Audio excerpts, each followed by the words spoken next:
咧，咁啊烏克蘭咧呢邊嘅。咁我哋講到咧嘅坦克啊，咁啊其實咧就來自咧澳洲。咁你講到咧澳洲啦，咁啊之前咧有一批咧退役嘅坦克，咁咧就會即將咧會抵達咁啊烏克蘭。咁啊甚至乎咧應該就有一部分呢個坦克咧，其實就已經咧抵達烏克蘭噶啦。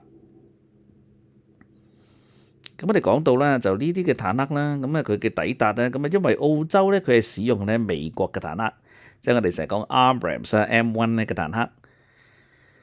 咁而澳洲咧，因為咧佢哋咧就已經就轉移咗佢哋另外一批咧 M1A2 呢嘅坦克啦，咁所以佢哋咧舊底咧大概咧有49部嘅 M1A1 咧係會轉移去到烏克蘭噶。咁原來咧我哋講到一直都交付緊，原來喺最後一批咧啱啱喺呢2個禮拜已經交付完畢，咁即係烏克蘭咧正式咧擁有來自澳洲轉移嘅49部 M1A1 呢嘅坦克啦。嗱，我哋睇翻咧來自咧澳洲廣播公司嘅報導啦，咁啊呢批嘅裝甲車咧，原來喺今年10月咧已經啟程，咁啊澳洲開始搭一架咧商船啊，咁啊再由咧澳洲國防軍人員護航之下，咁啊澳洲出發，咁啊經過55日嘅海路，咁啊終於抵達到歐洲啦。咁啊當然咧第一站首先會去到波蘭。咁啊，波蘭呢個地點呢卸下，咁啊接受咗個通關檢查，咁啊最終呢嘅準備嘅工作執漏之後，就會由波蘭咁啊轉交呢去到烏克蘭。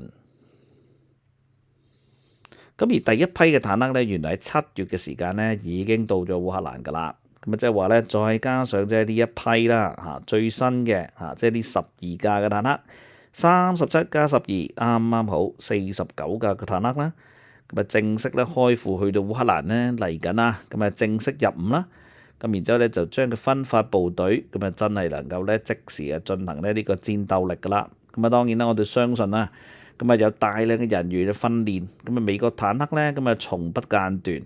咁啊有啲去美國訓練添啦，咁啊翻嚟咧就能夠使用。咁當然大家常講嘅啦，即係47機械化啦嚇，咁咧就即係佢哋機械化女去常用啦。咁啊，應該都仲有啲即係能夠去使用到今次呢一款呢嘅 M1 坦克。我哋唔排除呢有啲新型嘅機械化旅呢都係接受緊來自德國、來自呢美國呢一款呢新嘅，無論係唔同嘅裝甲部隊、裝甲車、戰鬥車輛呢，咁佢哋呢都可以樂於去使用呢啲咁嘅西方呢個裝備。Anyway 啦，咁咧就事後啦，都有大量咧來自澳洲啦，點樣去上船，點樣去做啲檢查等等咧嘅一啲嘅情況。咁而咧而家呢啲嘅坦克咧嘅轉移咧，其實一個相當唔錯嘅工作㗎，因為我哋講到咧澳洲咧，其實佢用呢啲嘅 M1A1 咧，其實係大概係07至到舊年啦，咁即係你用咗唔夠20年啦嚇。大概係10零年嘅光景啦，唔係特別多啊。咁啊，所以呢批坦克嚟講咧，咁啊佢哋當然有折舊，但係咧使用上咧仍然係屬於係一流嘅情況。咁當然啦，澳洲同埋紐西蘭之前都加入咗 Pure 嘅計劃啦。咁即係由美國牽頭咧，都係繼續向烏克蘭咧提供武器啊裝備咧嘅一個計劃。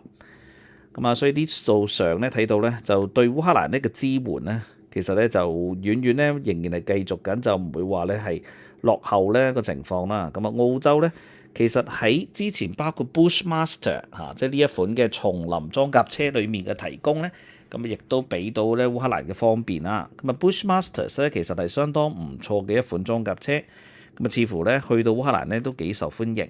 咁啊，再加上 M1 啦，咁嚟今次咧嘅提供咧，咁當然咧大家話咧，相對澳洲咧原本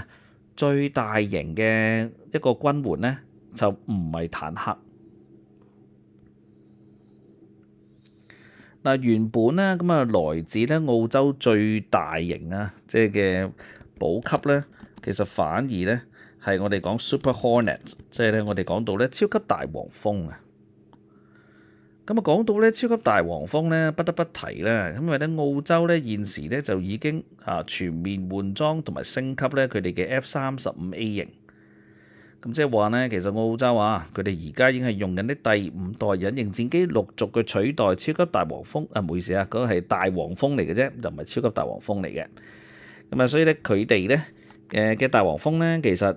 退役嘅時間，你首先你可以咧將佢轉交翻俾美國啦，轉售，或者你可以即時將佢咧銷毀。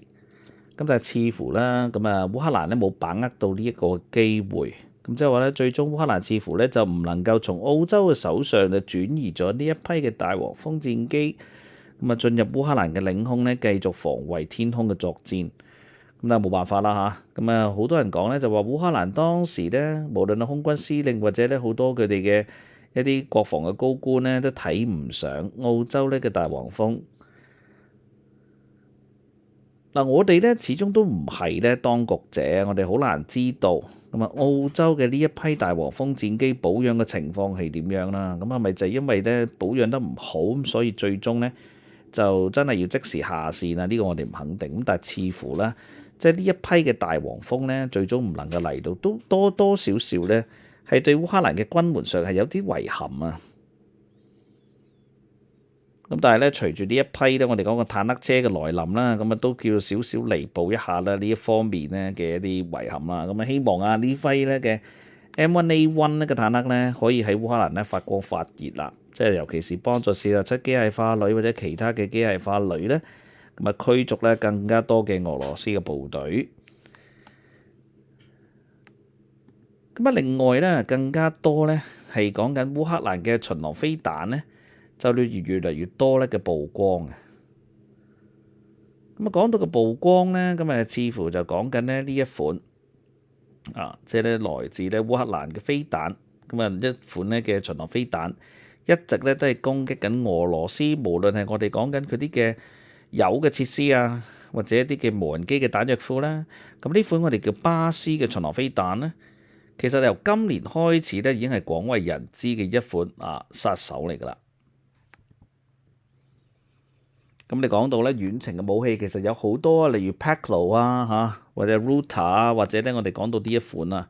巴斯咧嘅巡航飛彈。咁你話佢巡航飛彈咧，其實我哋倒不如話佢好似扮一款飛彈嘅無人機咧，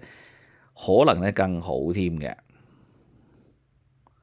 嗱，你會發現咧呢一款呢嘅飛彈好有趣㗎嚇，即係咧佢可以利用到火箭咧助推啦，咪將佢發射啦。咁啊，然之後咧，你會發覺呢個機尾呢一部咧好細嘅噴射引擎咧，剛裝咗喺度。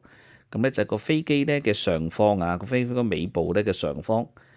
咁啊，當然咧呢個設計咧好處就係你要更換啦佢上面咧嘅引擎咧，其實十分之容易啊！即係你見到咧就唔係話要破壞個機身嘅結構咧去咧裝，咁啊亦都唔係一種侵入式嘅裝法。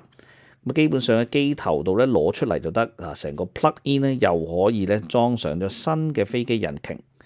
咁所以飛機嘅尾部嘅上方嘅做法咧，其實對整個後勤嚟講咧簡化咗個設計，亦都係容易更換個引擎啊。而個機身亦唔會咧係因為更換咧太長時間咧，咁而導致到咧唔夠機使用嘅問題。咁要講嘅巴斯呢一架咧中型嘅飛機嚟嘅，你見咧一個人咧走埋同佢睇咧差唔多個翼展係2米度。咁我哋講一種咧雙翼嘅機尾翼嘅設計嚟嘅，咁咧嗰個提供一個相當之好力嘅升力。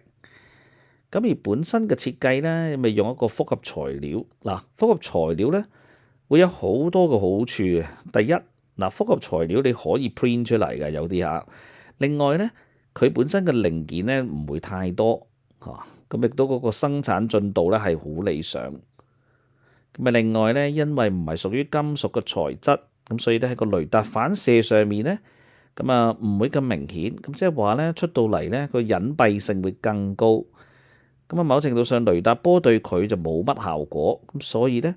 佢嘅出現咧係會令到防空系統一個延遲咧發現呢個優勢。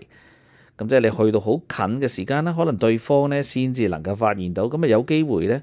用一個比較海量嘅攻擊模式咧，就能夠咧將對方嘅防空系統咧就過載，咁啊直接咧打擊到佢哋重要嘅軍事價值目標㗎啦。講翻啲巴斯咧呢款咧嘅飛彈無人機啦，現時呢個產量咧似乎咧都係提速緊嘅。咁啊，大家話啦，如果能夠提升到呢一個月啊，咁啊製造緊呢300-500部，甚至乎係過千呢。咁當然你能夠對咧俄羅斯咧唔同嘅目標咧日日打擊咧都不是無。其實唔使多啊，你每日咧大概飛大概20-30架過去咧，都會令到俄羅斯無論係前線後方咧，佢哋嘅組織咧都好畏頭痛啦。即係我哋講到巴斯呢款咧，因為佢一部小型嘅引擎咁啊裝到喺度，其實咧唔係咁容易能夠從個噪音、紅外或者雷達咧嘅信號咧去將佢咧捕捉嘅。咁而咧呢一間嘅公司咧，亦都唔係話啲咩國企啦，咁都係一間私人嘅公司。嗱，個好處係咧，私人公司咧佢咧會更加靈活，話包括呢個成本控制上，佢哋個冇咁官僚化，咁啊更適應到市場嘅變化，咁甚至乎咧更靈活嘅商業方案啦，人手嘅配置啦，咁甚至乎咧貪腐嘅情況等等嘅嘢咧，因為咧可以有私人嘅訂單，咁可以咧令到啊最後啊咁啊國外個出口啊等等嘅嘢咧彌補咗啦，咁啊政府對佢嘅補貼啊，咁所以相信啊都會對咧本身佢個發展咧更加健康。嗱，講翻呢款嘅飛彈啊，佢咧似乎呢個射程咧咁啊大概咧我哋講緊係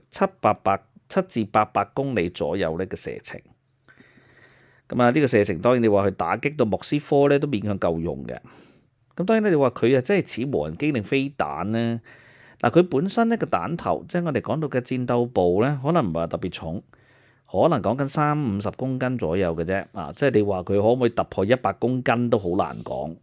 咁所以呢款咧，我哋將佢即係介乎喺一個巡邏飛彈同無人機之間啦。咁但係你話佢當佢無人機咧，佢個戰鬥部又係幾大嘅嚇，個攻擊力係比 Shahed 更強添。